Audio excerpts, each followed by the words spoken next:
Today we are going to step right now into a session that would navigate you into certain very interesting and very most engaging multidisciplinary topics, which would give you the flavor or the depth of the likes of electronics, multiphysics, optics, and all of that again relating to certain core concepts like asymmetric technologies and the very Indian space program as well. So today, to give us right directionality and the right guidance and mentorship to fall in place with this particular lane walking, we do have the expert himself, Mr. Tapan Mishra. So he's been a director in the past for two most influential ISRO laboratories, which are namely Space Applications Center and Physical Research Laboratory. So to give you the best authority of answering certain questions or by that aid to take us into certain conceptualization, we have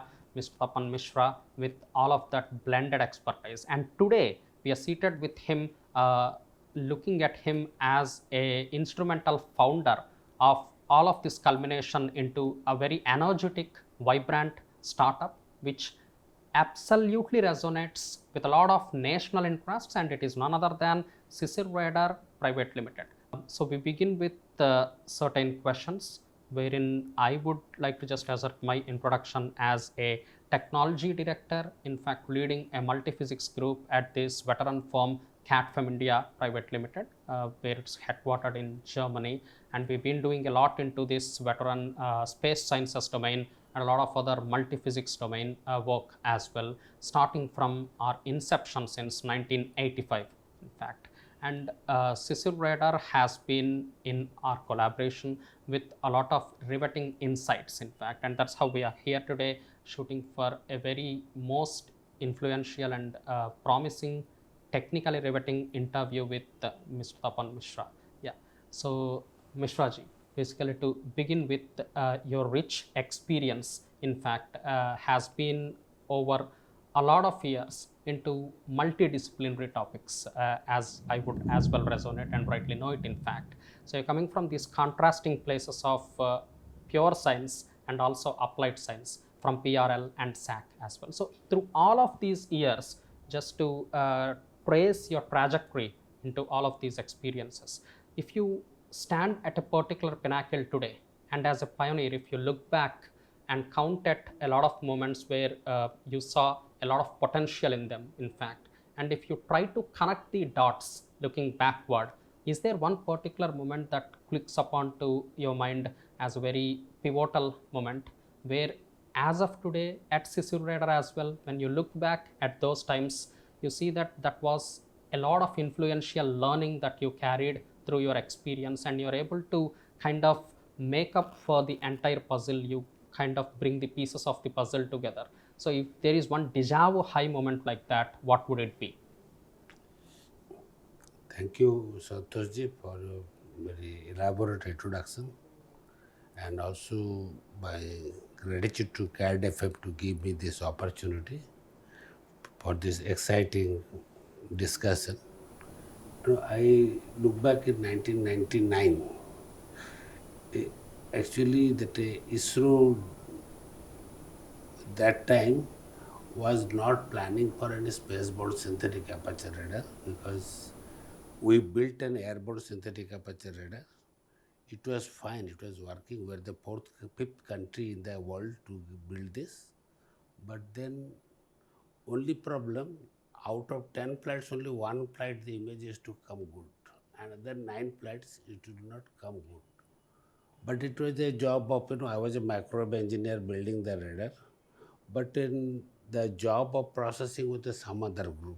So we used to tell there would be always tussle intergroup and all. Then I thought that let us go to the Space-Borne SAR.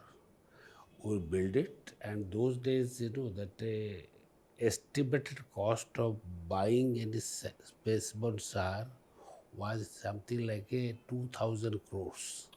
And that cost was actually equal to the whole budget of R&D budget of ISRO. So in those days, Yeah.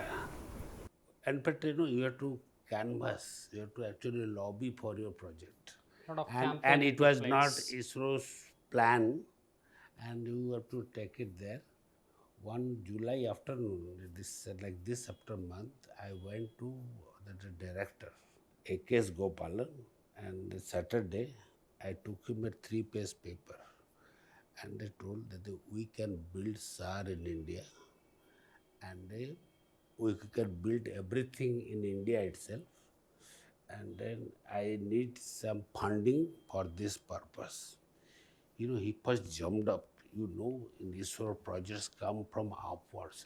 From up headquarters, the instruction will come and we have to execute.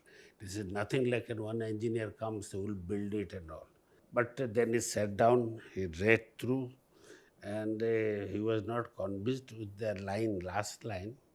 It will be built wholly in India by the brown people. He says, you are very egoistic. So, but he made a comment to Kasturi Rangan sir, he was the chairman, that he is no more with us.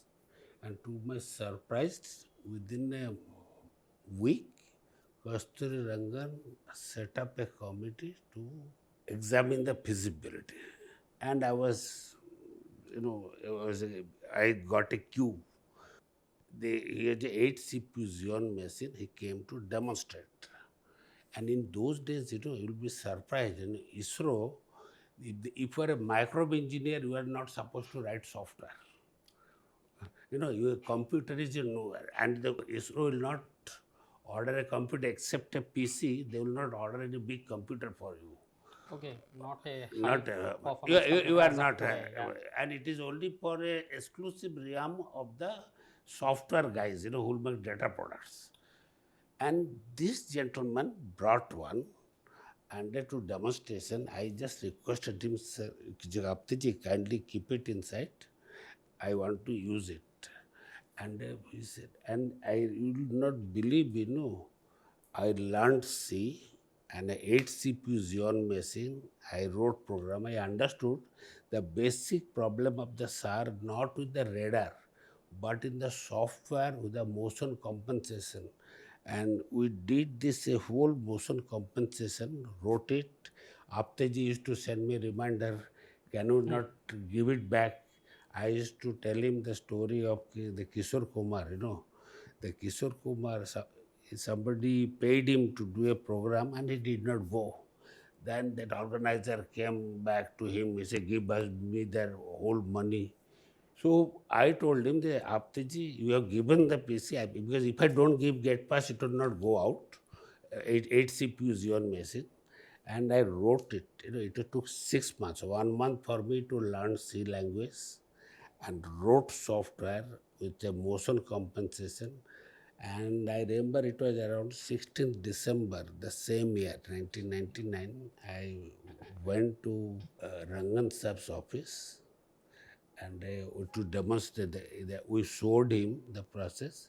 Those days, you cannot, those as the software, we bought a laptop, very costly, 2.5 lakhs of ISRO's budget, and we took a projector, and on Explorer we showed him the images. And he was so thrilled. He then S.K. Das was the additional secretary. He asked him to bring that reset file.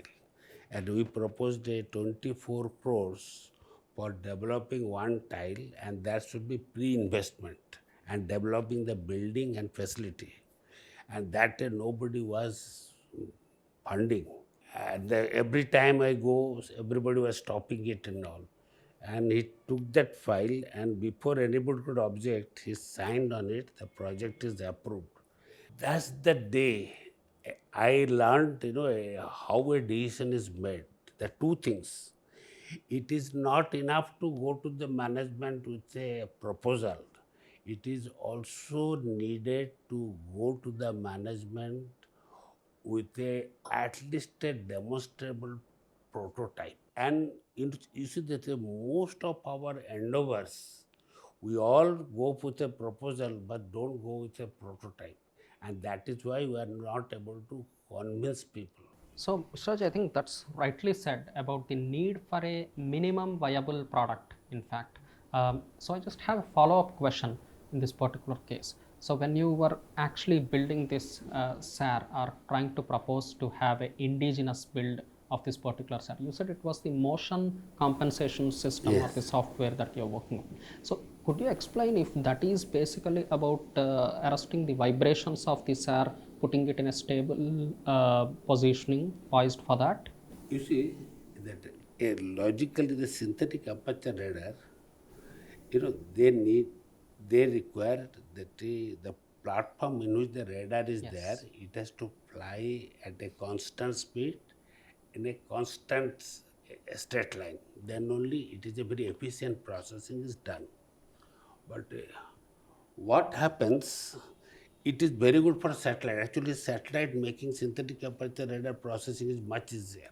Yeah, For because it is always aircraft, it is, steady and yeah. flowing, But going aircraft, in a what is straightforward happens, line. there is a wind, there is a crosswind. So Yes. aircraft, you may feel you are sitting straight, but actually it is going. And Exactly. we need to know to correct it. That if I know exact the motion positions and we Okay. try to correct it, then before correction I need to know, and I do mathematically correction such that it is as Okay. if flown on a straight line at a As constant if it's speed. linear and So smooth. I have to Yeah. resample that data and all. Yes. The catch is you have to know the position with a relative position with a millimeter accuracy. And that is where we those days those sophisticated navigation systems were not there. On a beechcraft we had a INS, and the first time they got a Trimble GPS, and we wrote the software for this navigation software to assess the motion with that finery, and that is why we could able to process the image.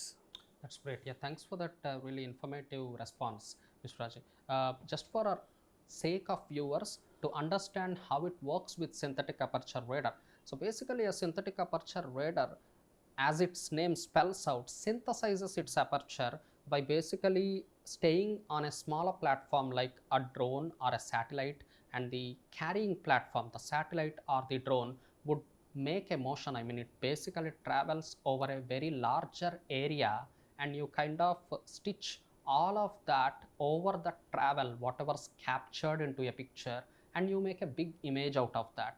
So because it's practically impossible to put up a very big aperture, instead you synthesize an aperture by making a small aperture travel through a straight line. And that's where we have the insights coming from Mishra ji, as in when you have to assure that this particular travel of the carrying platform of the SAR has to remain very steady, very linear. It's so easier for satellites because they don't have to fidget with the atmospheric conditions at all, the wind or the other blowing storms in fact. But when it comes down to the atmospheric layers of the earth, when you're trying to bring it from a spaceborne state to an airborne state, you obviously have to take care of all of those wind, aerodynamics, etc. And maybe even if you take care of all of that in the best elegance, you still cannot assure a perfect linear motion.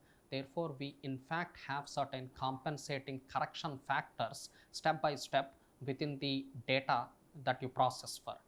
In fact, that's what Mishra ji was very insightfully explaining us, that in those pioneering times, the early days, it was a mission in itself to write out such a motion compensation software, in fact, as we understand it rightly. So as of today, Mishra ji, if we look back at all those times, do you see that simulations could aid and add value in these missions? Starting from, like you rightly said, if you have to go to a director or an approving authority, you do have to carry a virtual minimum viable prototype, for example. So these days, let us say with CFD or with mission level simulations, if you combine the effect of these and you showcase a virtual minimum viable prototype to a director, how good do you think in these modern times would it be to accelerate a project approval? Yes. See, that simulation is the best way. If you can achieve it, only limitation of the simulation is your imagination to understand the real problem. Yes. If the problem is not defined correctly, the simulation will go wrong. Yes. The problem, it's dynamics, its probability function, its spectrum, and its amplitude characteristics. If this is not properly understood, from analytical level or from a secondary measurements, then that condition, what we simulate, will can go wrong. So any simulation software, every simulation software is very nice, provided we imagine what should be the inputs. And we need to do, a simulation should be backed up with a certain measurements of what type of inputs it is going to exercise. The CADFEM can bring a fantastic Ansys software, but if the person who is simulating in the spacecraft, he doesn't know the rocket's dynamics or the vibration characteristics, he will put a wrong data and will get a wrong result and then blame Ansys software. But it is not the software. It is not the software. Software may be perfect. The input is not exactly correctly defined. Yeah. So in fact, you're absolutely right. As the famous saying goes, garbage in, garbage out. In fact, so you need to take precise care in feeding the very right inputs into the software and getting answers from it. And for that, if some extra necessary secondary measurements are needed, absolutely, they have to be done.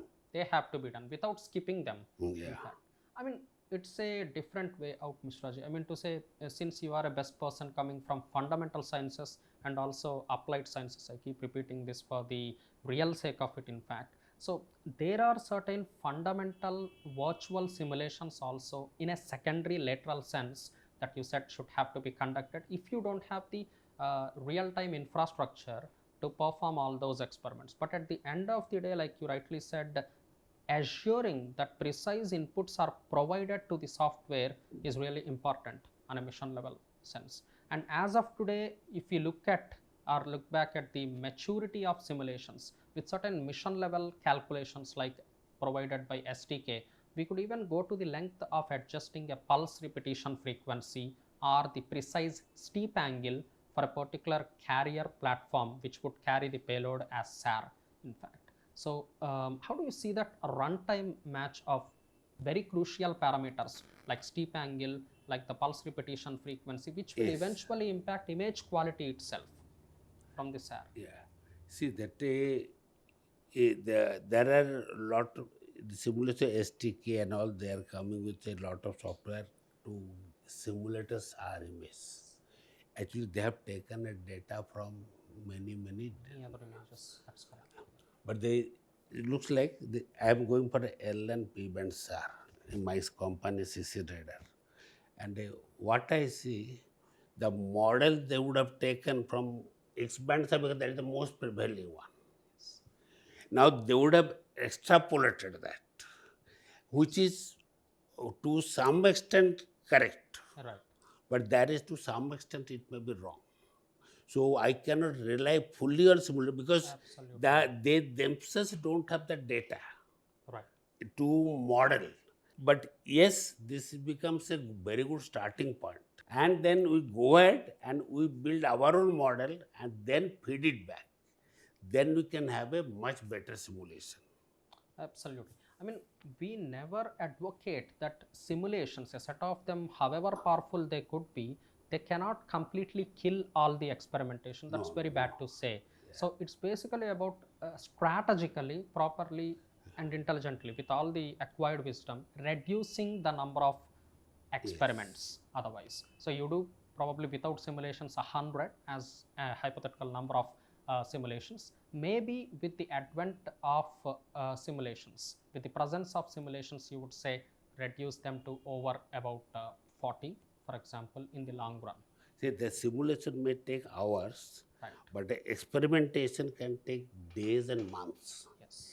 Now, if you can in an intelligent way use both of them, you probably increase the simulation to few days, but cut down the measurement by from months to days, 2 weeks. So that advantage we can take. That is a judgment, and and there is no written formula for that. Obviously, it comes from experience, and it comes from how you devise a strategy Right. to use it. It is case by case, subjective, case of by course. case. But at the end, the benefit is that we can potentially reduce the number of experiments Yes. if simulations are used as a proper tool with proper intelligence, like you said, proper acumen skill set, of I'll course. give you an example. We are making an antenna because we wanted to put a glass fiber, very nice glass fiber, very cheaply available. For design and when you measure, the performance is different. Okay. And then we thought that the software would have gone wrong. That's obviously first thing. Okay. Sir, software because problem Yeah. it is not able to. Then I said that first let us make the measurement. There's a Azimuth angles. epsilon measurement. Associated ones. Yeah. And then we measured it, we found what the data was fed as general data, but because it's a commercial piece, they vary from seat to seat, Okay. these parameters. So one need to had it this only really from each seat we measured, and then we the epsilon we codified this seat as this measurement in that sample, and the results came perfect. So it's again about refining the It's a input refining data the process, input process. If input is wrong, and you will make get it wrong. exactly compatible Yeah. to recreate the physics in a Yeah. virtual And environment. then physics become perfect. Yes. When you recreate the physics, obviously, when you capture all of those physics, yeah, without stepping away from those which are significant, in fact. Yeah. So maybe, Mishraji, we see that sometimes in our experience, certain small ideas catch up really big. So you may begin with a smaller idea on a particular concept, and then you can mature its association with a lot of associated concepts, augmenting it with more and more concepts and making it to be a bigger idea. Maybe in the first place, you may have not thought about its potential to that length. So in your career's landscape, has there ever been a case where a smaller idea actually grew too many folds and actually became a fully defined project in itself? Yes. We were working with a NISR. So what was that? A NISR, it has a number of feeds. And they have a big reflector array of a 10-meter effective dia. Sort of a phased array. No, Not a reflective phased array. And reflective array. Yeah. they have a set of feeds with a full associated electronics. So they will feed when all the feeds are fed together. This illuminates a small part of it. It's like this, if all of them together, it actually illuminates a very narrow part of it. Okay. So it makes a very wide beam. Okay. By illuminating smaller lenses or so. So while transmitting, they are combined. While receiving, each of the beam receives, but the beams are separated. Yes. They will receive from different points, and then they are processed and stitched together so that a very big swath is obtained. We're working the principle and all, Yes. we built an ISAR and all, and it is prior to retirement, I was thinking, suppose I rotate the beam by 90 degree, what happens? Beam steering. No, this whole NISR, I rotate by 90 degree. The whole equipment itself Whole in a mechanical equipment. sense. Instead of looking around the side with the beams, Right. making it To give a wider, full coverage. but if I make it along the track, rotate, yaw it 90 degree, Okay. it will start seeing a wider transmission beam along that path, and then a number. Because And of the then mechanical rotation. I made it mathematically. To my surprise, when I use this principle, actually they get added up to a very fine resolution. The SAR, there is a rule. If I use a 10-meter dia, I can get maximally 5 or 6 meter resolution. You can get better than that. Beyond that, you have to go for a called a spotlight, where you go on steering to look, they're able to increase the aperture length bigger. But then you make a very patchy images. You get an image here, maybe after 500 kilometers, you get another 10 by 10 kilometer image, patches. But when I combined it, and then I found mathematically, it is, you add it, you actually use a 10-meter antenna, but you get a 1 meter resolution, which is defined. It is all because the number of 5-meter resolution images are added to give this one, and this was possible, and they, in fact, I made a patent in the SAC.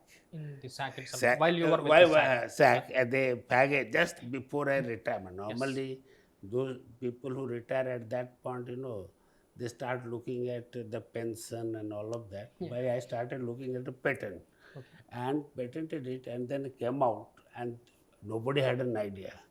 Then I started, in fact, that is why this company Sisir Radar is produced to take this patent to paper. Now we can have a very high resolution imaging without being patchy. You see, today all these high resolution images they actually get a 5 by 5 kilometer. Yeah. But after every 500 kilometer, they will image one. Right. But there is not a continuous imaging. Now I have a concept, over a 40 kilometer swath, but I will have a 1 meter resolution continuous imaging, that too in L-band, which is unthinkable because L-band till today, if the NISR, the best satellite is going, is having around 10 meter resolution. So it is about finding the best technique to aggregate you see, a lot of images. we all built NISR, we all put the beam, Linear perpendicular patches, to the flight direction. Right. But nobody thought it to putting them. They made everything, but they did not think of putting along Of just the mechanically rotating the whole Rotating, platform. yeah. Maybe they thought it was complicated at that point of time to just rotate the entire No, platform. nobody thought that for it instance. could lead to high resolution. Yeah, okay. Because nobody put it, even if some crazy ideas come, it has to be seen by putting in Exactly. Yeah. pen and paper. Pen and paper, yes. And nobody bothered to take, I only bothered to take it in pen and paper because I was one of the original proposers. So it was always lingering in mind what to do in the other direction. So What happens? if the same case, instead of hand calculations, maybe with the support of hand calculations as well, had it been simulated in some software, and if you are able to showcase that image quality is absolutely improving by the result that's coming from the software itself, would it have been a better proposition? No, because any new idea, if the simulation software is existing, similar simulation software, because normally the SAR simulation softwares are not existing. So I had to write our own codes, and that is why Back then, of course, before retirement I learned Python to write that codes and all. So it could be done. But if some, because the softwares are, you see that all simulators softwares are from existing experiences. obviously, yeah. For non-existing experiences, the simulation software is not valid. So as of today, we have grown so much in these simulation softwares, Mr. Raji, as in we as of today have got very specific codes developed to be GPU friendly. And especially that's so true for SAR applications, because you need a lot of data, and at a lightning speed you have to crunch the data and produce the images, in fact. So the acceleration or the development of computational GPU technologies has indeed played a great role in the development of softwares, especially for an application like SAR.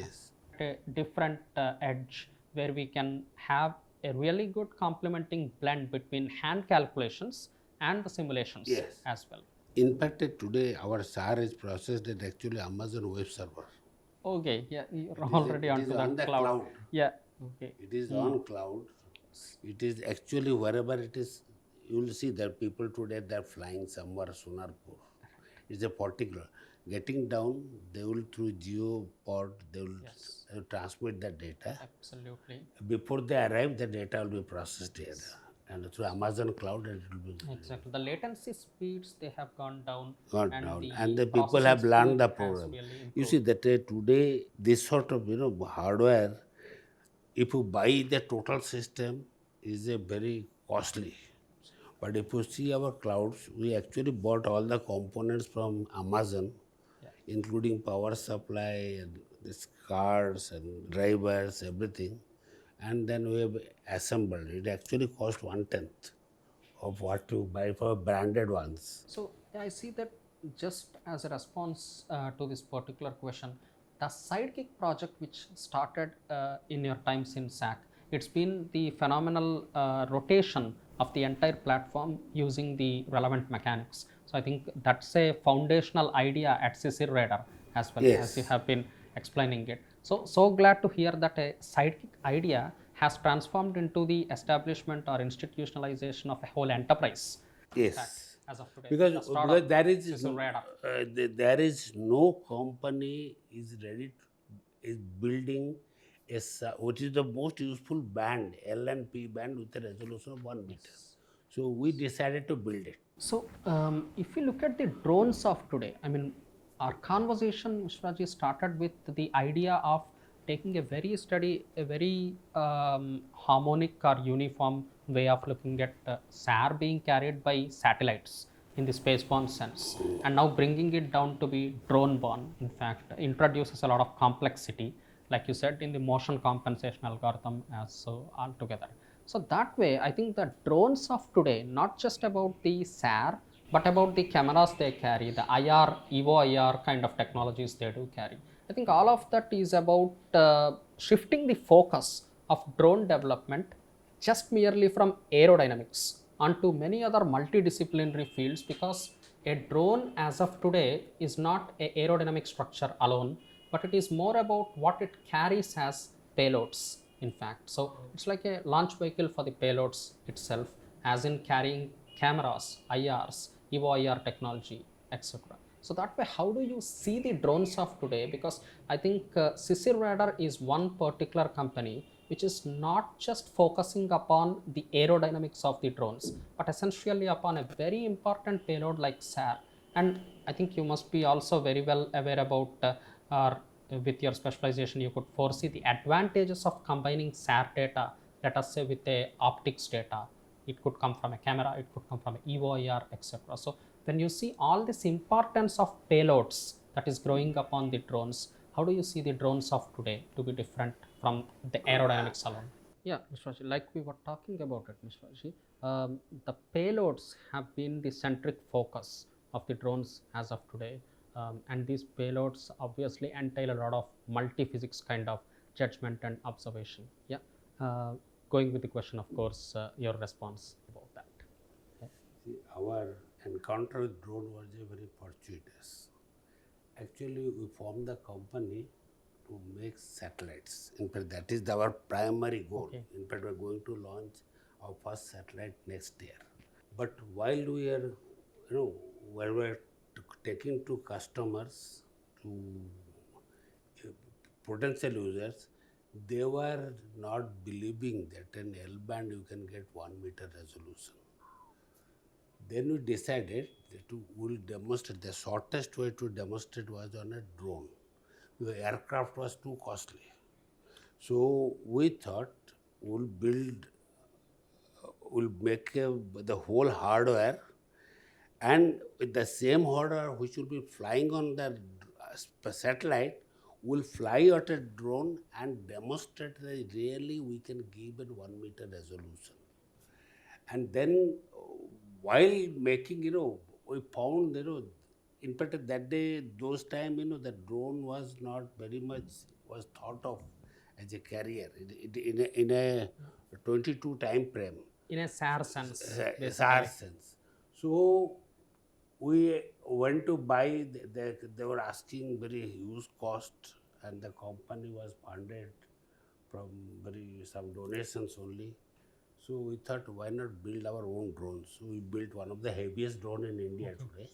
It's a 150 kg weight. Capable of lifting a SAR. Capable basically. of lifting, but our SAR is actually small one. Compact to one. that, it's a compact. It's actually weighs around 11 to 12 kg batteries. And this SAR we were flying, and we did not realize the difficulties. Suddenly I found that drone is prone to atmospheric disturbances. It's not very stable like an aircraft. You got that motion compensation again. Then we ended up to writing and the computation we found is actually much more costlier than to flying in an aircraft. And we are flying around 150 to 700 meters height. So the disturbances were quite high, the atmospheric disturbances, updraft and all. So Then the software became complicated. We had to have a more trials and all. And suddenly we found there is an also a product with a drone-borne SAR. The globally nobody is there. Not even Israelis are there. Who are everywhere in So the it was a internet. complete white space. It's a There completely nobody white has space. been Nobody has contending there. that. Yeah. Drone. Because of motion compensation, they are not on the drone. They will sell you a 250 crores aircraft on which they put the SAR, but they will not tell you 1 crore worth of drone and on which the SAR. Okay. So we found it is a virgin space we can utilize. So we are now, while building the satellite, we are also taking that drone SAR to the market, and hopefully a few orders will realize within a few Yes, months. definitely. Yes. Yes.